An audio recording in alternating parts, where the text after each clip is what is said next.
Welcome to the Explainer. So, if you're tuning into this, chances are you've just experienced the sheer magic of vibe coding. You had a brilliant idea, you got into that perfect flow state, and using the latest AI tools, you built a functioning app blazingly fast. It feels absolutely incredible, right? But for a first-time developer, here's where the rubber really meets the road. While vibe coding your UI and logic is lightning fast, testing financial transactions, literally handling people's real money, requires a highly structured, incredibly safe approach. You absolutely cannot just vibe your way through a payment gateway. Okay, let's dive into this. You've built something great, and now you want to monetize it. To do that, on Android, you need to conquer the Google Play billing system. We have to take that beautifully fast code and validate it against the rigid, secure reality of real-world in-app purchases. It's a completely different mindset for sure, but don't worry, we're going to bridge that gap together today.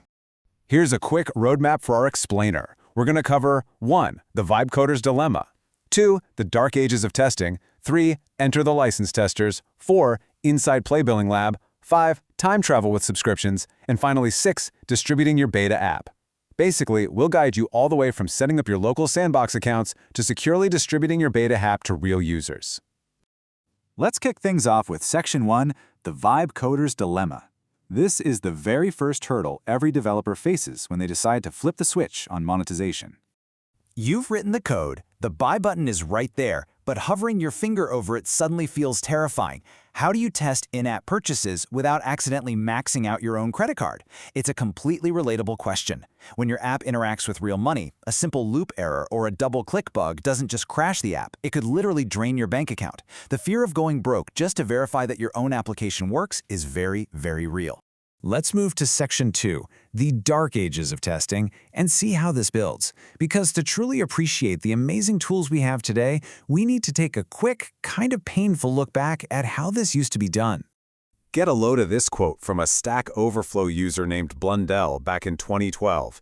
When someone asked how to test in-app billing in a sandbox, their response was, "Nope, it absolutely sucks. You have to use a real credit card, then refund to get your money back." Seriously?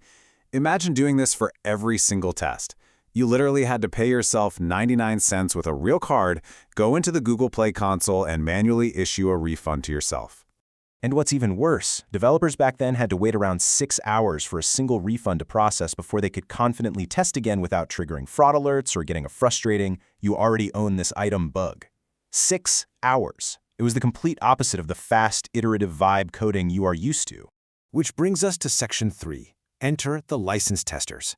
Thankfully, Google completely overhauled this archaic system to match the speed of modern development. So what exactly are license testers? They are authorized Google accounts that you configure directly in the Play console. These accounts are the absolute foundational layer of modern IAP testing. When an account is flagged as a license tester, it completely bypasses real charges. No more real credit cards. Even better, it bypasses standard app signature checks, which means you can just sideload your debug build straight from Android Studio and test your purchases without constantly uploading new versions. Setting this up ensures you never, ever have to use your real money. It's just 3 straightforward steps. First, go into your Play console settings. Second, add the email addresses of your testing accounts. And third, share the opt-in URL with those testers.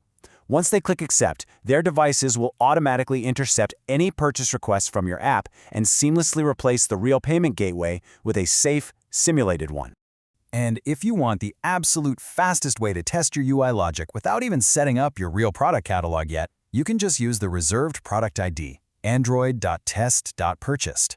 When you send this static ID to the billing library, it instantly returns a fake successful JSON response. It's literally the perfect way to validate that your app unlocks features correctly upon a successful payment before you get deep into the weeds. Moving right along to Section 4, Inside Play Billing Lab. Static responses are great to start, but eventually you need to step into more advanced territory. Now, what's really interesting about this setup is how the Play Billing Lab acts like an absolute superpower for developers. It's actually a standalone app you download directly to your test device. With it, you can instantly change your play country without messing around with VPNs. You can repeatedly test introductory trial offers on the exact same account without having to spin up dozens of fake Gmail addresses. You can even test subscription price changes safely, and for super advanced scenarios, use real payment methods to bypass back-end risk signals. It just gives you total control over your testing environment. Now for Section 5, Time Travel with Subscriptions. Let's pivot to what is undeniably the most complex part of in-app purchases: dynamic, recurring subscriptions. Think about it. Static responses are totally fine for a simple one-time purchase, like buying a sword in a game. But what about dynamic, recurring subscriptions? How could you possibly test a year-long subscription, check if the renewal logic works, see what happens during a payment grace period, and verify churn without actually waiting an entire year? And this brilliantly illustrates the solution: Google's time compression magic for license testers. A 1-week or 1-month production subscription compresses down to just 5 minutes of testing time. A 3-month sub becomes 10 minutes. And that massive 1-year subscription, it compresses down to just 30 minutes. This means you can literally grab a cup of coffee and sit there watching a user go through an entire year's worth of billing cycles, including free trials and grace periods, right there at your desk. But as we know, time isn't the only dynamic factor out there. Network delays are very real. As a license tester, you also get access to special test cards to simulate realistic delays in payment processing. You can choose a slow test card that approves after a few minutes, or one that declines after a few minutes. This is absolutely crucial for making sure your app correctly handles pending transactions and only updates the user's entitlements when that purchase date definitively changes to purchased. And finally, Section 6, Distributing your beta app. Once your local sandbox is working flawlessly, it's time to get that successfully tested app out into the wild and into the hands of real beta testers. So the crucial point here is choosing the right platform for your specific workflow. Broadly speaking, you have two amazing options. On one side, you have the Google Play Console, which is hands down the best for official store workflows and taking advantage of Google's automated device lab testing. On the flip side, you have Firebase App Distribution, which is the developer's choice for blazing fast, zero-leak testing, which is especially important if you are working under strict NDAs. If you choose the official route through the Play Console ecosystem, you get incredibly structured testing tracks. You can use internal testing for up to 100 trusted testers almost instantly. Then you can graduate to closed testing for alpha users invited via email, and eventually open testing, where anyone on the store can join in. A massive bonus here is the pre-launch reports, where Google literally installs your app on real devices in their lab to catch crashes for you. Just a quick heads up though, draft apps and internal tests are subject to daily spend limits, so keep an eye on that if your test team is super active. Conversely, why might you opt for Firebase App Distribution? 2 words: speed and control. There are absolutely zero beta review wait times. You just upload the APK and it pings your testers' phones instantly. It also features deep CLI integration with tools like Fastlane and GitHub Actions, making it perfect if you've got automated CI/CD pipelines set up. Plus, if you're a systems architect on a highly confidential project needing a zero-leak environment, Firebase lets you manage testers securely without forcing them into a public Google group.